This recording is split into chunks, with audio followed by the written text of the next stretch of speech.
부활절 맞아서 우리 옆 사람 보고 미소로 인사하고 대로 칭찬하는데, 초대교회 성도들은 서로 만나면 이렇게 인사를 했답니다. 예수 부활하셨습니다.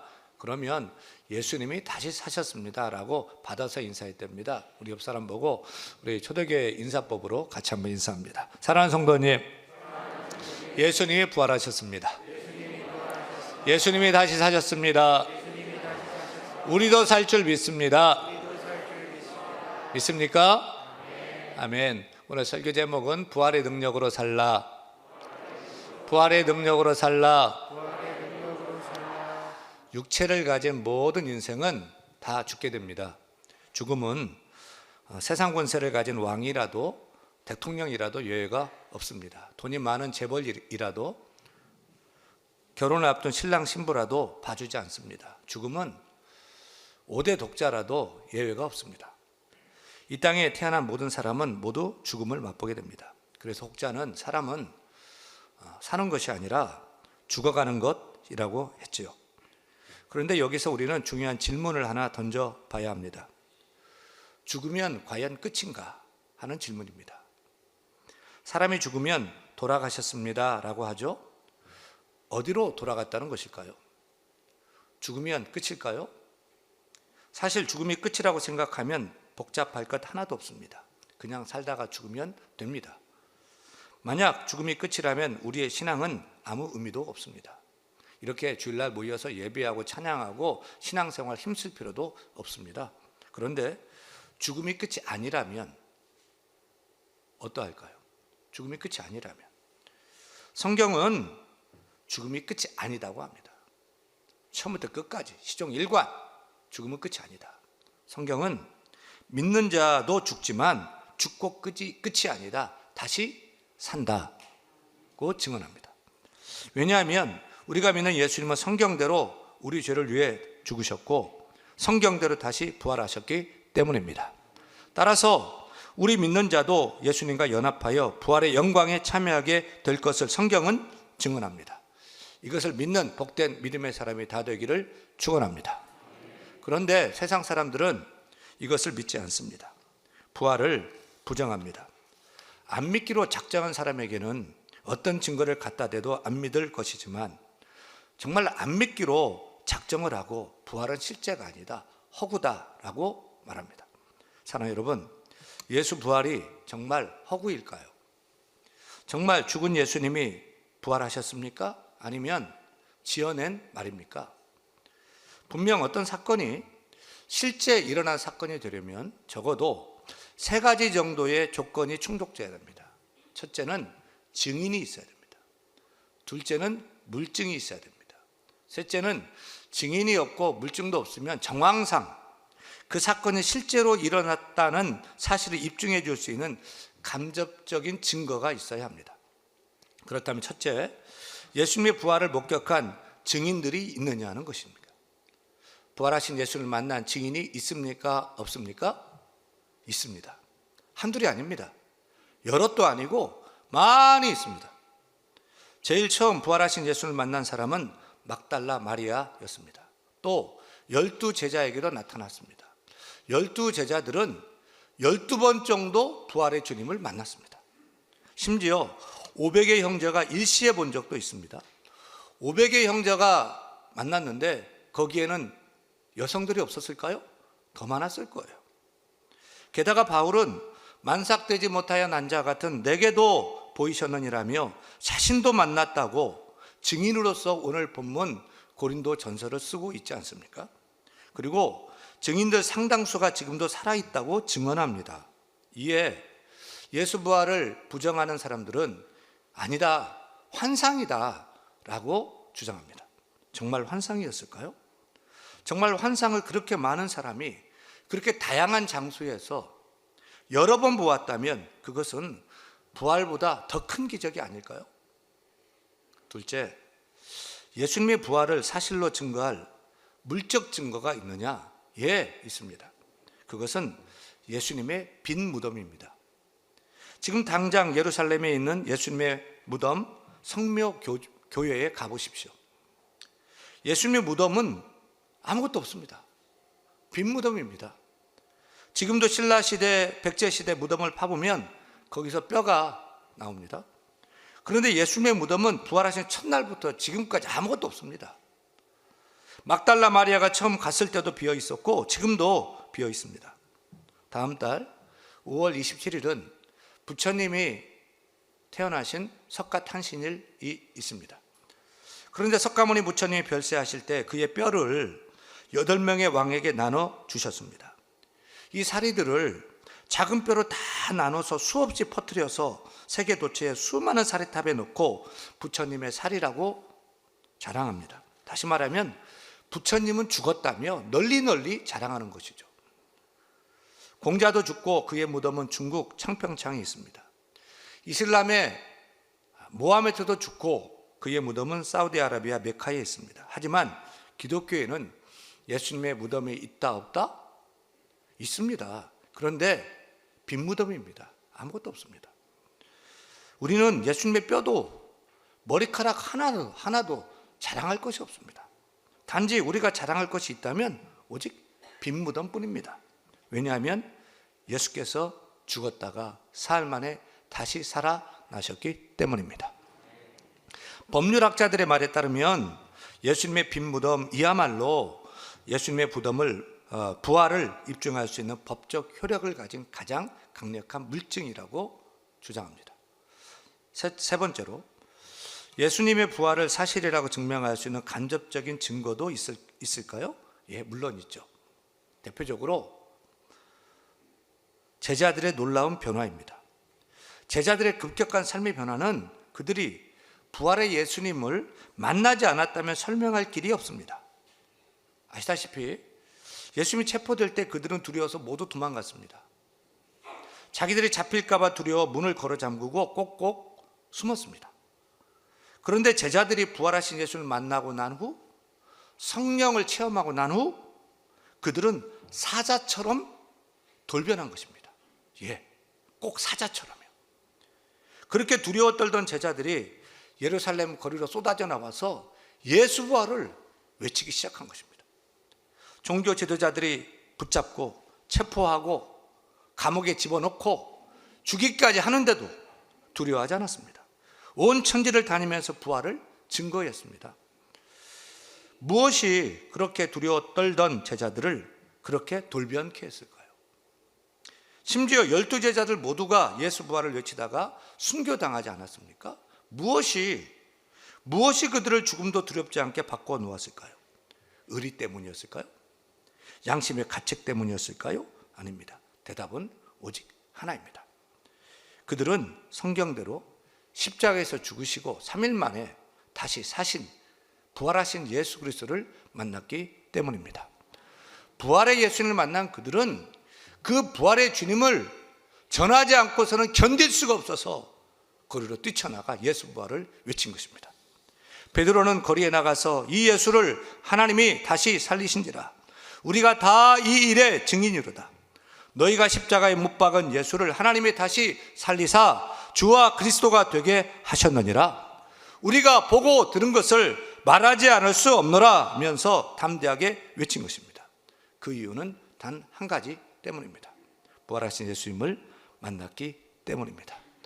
예수 부활의 생명이 그들을 삼켰기 때문입니다. 예수 부활의 생명이 그들을 사로잡았기 때문입니다. 그래서 사도들은 담대한 부활의 증인으로 변화되었습니다. 자신들이 부활의 주님을 전하다가 죽더라도 다시 살 것을 확실히 믿어졌기 때문에 그들은 사자처럼 변화된 것입니다. 제가 얼마 전 교회 카페를 지나가는데 우리 성도들 몇몇이 모여서 얘기하는 그 얘기를 듣게 되었습니다. 난 예수님이 다시 산 것 그거 믿어지지 않아. 성경 다 믿어지는데 어떻게 죽은 사람이 다시 살아? 난 그거 믿어지지 않아. 제가 들으려고 해서 들은 것이 결코 아닙니다. 들렸습니다. 저는 지나가다 우연히 그 말씀 듣고 야 그렇구나. 그렇게 오래 믿어도 예수 부활이 잘 안 믿어지는구나 고 생각했습니다. 그리고 걸음을 멈추고 부활의 사실을 변증해 드리고 싶었는데 꼭 참았습니다. 사랑하는 여러분, 예수님의 부활은 역사적인 사실입니다. 예, 조건 하나만 충족되어도 사실인데 세 가지 다 충족되고 넘칩니다. 증인이 엄청 많고요. 빈무덤 큰 물증입니다. 그리고 죽으면 죽으리라며 돌변에 부활의 증인이 된 12제자들과 초대교회 성도들이 다 그 증거인 것입니다. 부활의 사건 앞에서 믿을 것인가 안 믿을 것인가는 여러분 각자에게 달려있지만 믿는 자가 복된 줄로 믿습니다. 오늘 2023년 부활절을 맞아 함께 예배하는 모든 성도님들은 한 사람도 예외 없이 모두 다 예수 부활을 역사적 사실로 알고 또한 믿기를 축원합니다. 사랑하는 여러분, 왜 십자가에 달려 죽은 예수님이 실제로 부활을 했음을 우리가 꼭 알고 반드시 믿어야 하는 것이 우리에게 왜 그토록 중요할까요? 어떤 사람은 2000년 전 예수께서 죽으셨다가 다시 사신 부활 사건이 나와 무슨 상관이 있느냐고 묻습니다.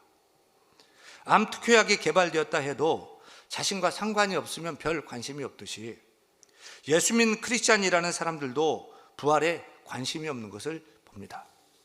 하루 밥 먹고 살기도 바쁜데 죽고 난 다음 일을 생각할 겨를도 없고 필요도 못 느낀다는 것이죠. 정말 그럴까요? 정말 나와 관계가 없는 것일까요? 정말 오늘을 사는 나와 관계가 없는 것일까요? 그렇지 않습니다. 예수 부활을 알고 믿고 확신하면 예수 부활이 오늘을 사는 나의 부활이 되고요, 예수의 생명이 오늘을 사는 나의 생명이 되는 그 놀라운 신비를 우리가 붙잡아야 되는 것입니다. 아시다시피 예수님이 십자가에서 죽었다가 사흘 만에 다시 사신 것은 부활의 첫 열매이기에 우리와 관계가 되고 우리에게 중요한 것입니다. 사도 바울은 부활에 관심이 없고 또 부활이 없다고 주장하는 몇몇 고린도 교회 성도들에게 이렇게 설득하고 있습니다. 고린도전서 15장 20절 같이 읽습니다. 이제 그리스도께서 죽은 자 가운데서 다시 살아나사 잠자는 자들의 첫 열매가 되셨도다. 여러분, 예수님이 부활의 첫 열매가 되었다는 것이 왜 중요할까요? 사실 복음서를 읽다 보면 예수님이 죽은 나사로를 살렸죠. 회당장 야이로의 딸도 살렸고 과부의 아들도 살렸으면 예수님이 다시 사신 것은 뭐 부활의 세 번째, 네 번째 이렇게 열매라고 얘기해야 맞지 않습니까? 그런데 왜 예수 부활이 첫 번째 열매라고 얘기합니까? 여기서 우리는 소생과 부활을 구별해야 됩니다. 요즘도 죽었다고 사망 선고를 했는데 다시 살아난 경우가 있기도 합니다. 그런데 그 사람이 늙지 않고 다시 죽지 않고 영원히 살던가요? 아닙니다. 결국은 죽습니다. 따라서 죽었지만 잠시 살아난 것을 소생이라고 합니다. 하지만 예수님이 소생하셨나요? 아닙니다. 부활의 주님은 다시 죽지 않고 천국으로 승천하신 줄로 믿습니다. 그래 지금도 살아계신 줄로 믿습니다. 부활은요, 죽었지만 신령한 육체를 입고 다시 영원히 살게 되는 부활체를 입게 되는 것입니다. 그것은 예수님이 처음이라는 것입니다. 그런 의미에서 볼 때 예수님이 부활의 첫 열매가 되는 것이죠. 그런데 왜 예수님이 부활의 첫 열매라는 사실이 중요하냐면 예수님의 부활이 예수님에게만 그치는 것이 아니라 예수 부활을 믿는 모든 자에게도 미치게 되는 사실, 현상이 되기 때문입니다. 다 같이 오늘 본문 고린도전서 15장 22절, 23절 천천히 같이 읽습니다. 아담 안에서 모든 사람이 죽은 것 같이 그리스도 안에서 모든 사람이 삶을 얻으리라. 그러나 각각 차례대로 되리니 먼저는 첫 열매인 그리스도요, 다음에는 그가 강림하실 때에 그리스도에게 속한 자요. 여기서 우리가 첫 열매의 의미를 바로 알아야 됩니다. 구약시대에는 보리 농사를 하고요, 본격적인 추수를 하기 전에 먼저 익은 그 보리, 그 곡식단을 먼저 하나를 묶어가지고 모아가지고 하나님께 첫 열매로 드렸습니다. 이게 초실절이거든요. 그리고 난 후에 본격적인 추수를 하고 그 곡식을 먹었습니다. 여러분, 왜 그렇게 처음 익은 첫 열매를 먼저 하나님께 드리게 했죠? 그 이유는 첫 열매를 하나님께 바침으로 뒤에 따라오는 모든 추수 열매도 다 하나님께 속해 있다는 믿음의 표현인 것입니다. 그러니까 첫 열매만 하나님의 것이 아니라 모든 열매, 모든 추수한 것 모두가 다 하나님께 속한 하나님이 책임지는 것이라는 것이죠. 이런 의미에서 죽음에서 다시 사신 예수님은 온 인류의 죽음 가운데 부활의 첫 열매로 하나님께 드려진 것입니다. 따라서 이제는 그 뒤를 이어서 우리도 하나님께서 우리도 부활케 하신다는 것입니다. 그때가 언제인지는 몰라요. 그런데 주님이 장차 다시 오실 그날, 우리가 죽더라도 하나님은 예수님처럼 우리를 다시 살리시고 썩지도 않게 하시고 쇠하지도 않게 하시고 늙지도 않게 하시고 병들지도 않게 하시고 피곤하지도 않게요. 절대 동안으로요. 완전 부활체로요.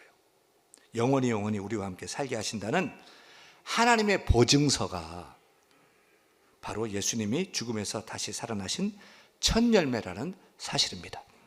따라서 예수님이 부활의 첫 열매가 된다는 것은 하나님이 우리의 부활을 확실히 개런티, 보증해주는 증거가 되는 것입니다. 그래서 부활의 참 생명이요 부활의 첫 열매가 되신 주께서 이렇게 말씀하시지 않습니까? 나는 부활이요 생명이니 나를 믿는 자는 죽어도 살겠고 무릇 살아서 나를 믿는 자는 영원히 죽지 아니하리니 이것을 내가 믿느냐? 여러분 믿습니까? 예수님이 부활의 첫 열매가 되셨다는 사실을 진정 믿습니까? 그래서 부활의 주 예수 그리스도를 믿는 성도도 예수님처럼 죽어도 다시 살게 될 것을 믿습니까? 저도 여러분도 우리가 다 예수 믿을 때에 부활의 주 예수 믿을 때 첫 열매 때문에 우리도 다시 죽어도 다시 살게 될 것을 믿습니까? 무릇 살아서 예수 믿다가 주님 다시 오신다면 우리가 영원히 죽지 않고 영생할 것을 믿습니까? 확신합니까? 사랑하는 여러분, 이미 부활의 첫 열매가 하나님께 드려졌습니다. 이제 우리도 장차 부활의 열매로 반드시 열매 맺게 될 것을 믿으시기를 축원합니다. 그래서 예수 부활이 내 부활되고 예수 생명이 내 생명됨을 깨닫고 믿어야 할 줄로 믿습니다. 그렇게 우리가 예수 부활을 내 부활로 믿는다면 사랑하는 여러분, 우리의 부활을 저 천국에서만 누려야 할까요? 아닙니다. 우리는 여기서 오늘도 내일도 부활의 능력으로 살아야 합니다. 이 땅에서도 우리가 부활의 능력으로 세상을 이기는 삶을 살아야 합니다. 어떻게 이게 가능하죠? 부활의 주께서는 지금 우리와 함께 하시기 때문입니다. 부활의 주님은 천국에만 계시는 게 아니에요. 부활의 주님은 지금도 나와 함께 우리와 함께 하십니다. 우리 다 같이 마태복음 28장 20절 말씀 믿음을 갖고 함께 읽습니다. 볼지어다 내가 세상 끝날까지 너희와 항상 함께 있으리라. 한 번 더 읽습니다.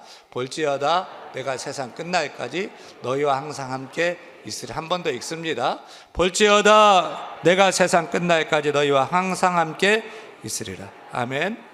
부활하신 예수님이 지금 나와 함께 하심을 믿으시기를 바랍니다. 내 속에 함께 하심을 믿으시기를 축원합니다. 우리 예배 가운데 오셨음을 믿으시기를 축원합니다. 우리가 언제 어디서 무엇을 하든지 부활의 주님이 나와 함께 하시고 나에게 부활의 능력과 생명을 오늘도 부어주신다는 사실을 믿어야 할 것입니다. 그럼 우리가 이 땅에서 부활의 능력으로 살아가게 되는 것입니다. 우리는 독일의 전 총리 앙겔라 메르켈이라는 여성을 익히 들어 압니다.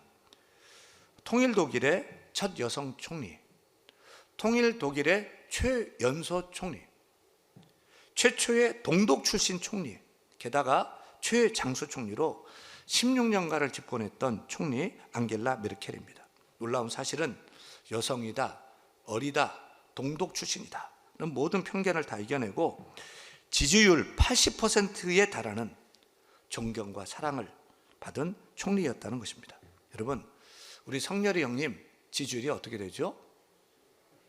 메르켈을 배워야 돼요. 메르켈에게서. 아시다시피 독일은 세계적인 초강대국이 아닙니까? 그런데 어떻게 여성으로서 그렇게 존경과 사랑을 한 몸에 받으며 장기 집권할 수 있었을까요? 앙겔라 메르켈은 1954년 독일 함부르크에서 목사님의 딸로 태어났습니다. 그러니까 태어난 것은 서독에서 태어났어요. 그런데 태어난 지 3달 만에 목사님인 아버지의 목회지 때문에 그 당시 공산국가였던 동독 브랜덴베르크라는 아주 작은 시골 마을에 가서 살게 됩니다. 동독은 기독교에 대한 핍박이 매우 심했고 대다수 주민들은 카톨릭을 믿고 있었습니다. 그래서 그녀는 가족과 함께 그곳에서 어렵게 살 수밖에 없었습니다. 그녀는 고교 시절 수학과 어학에 뛰어난 재능을 보였고 대학에서는 물리학을 전공했습니다. 그러나 공산주의 국가에서 목사의 딸이 인정받고 출세할 수 있는 길은 전혀 없었습니다. 직장도 가질 수 없었습니다. 온갖 멸시와 천대를 받으며 동독 경찰의 감시까지 받게 되었습니다. 그녀는 나아갈 길도 없었고 도와줄 사람도 전혀 없었습니다.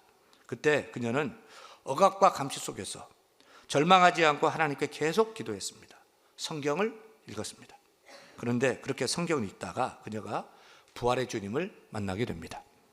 부활의 주님이 그녀를 말씀 속에서 찾아오셨습니다. 부활의 주님이 나와 함께한다라는 믿음이 있자 그녀는 달라지기 시작한 것입니다. 그녀의 주변은 암흑천지였지만 그녀는 부활의 주님을 영접하면서 그녀의 인격과 삶이, 정신이, 지성이 부활의 능력의 말씀으로 철저히 무장되었습니다. 그렇게 그녀는 자신이 부활의 주님을 믿고 부활의 능력으로 무장되니까 공산정권도 세상 정부도 두렵지 않게 되었다는 거죠. 비밀 경찰들이 따라다니고 감시하고 핍박을 해도 내가 죽어도 다시 산다는 부활의 확신을 가지니까 죽는 것도 두렵지 않더라는 것입니다.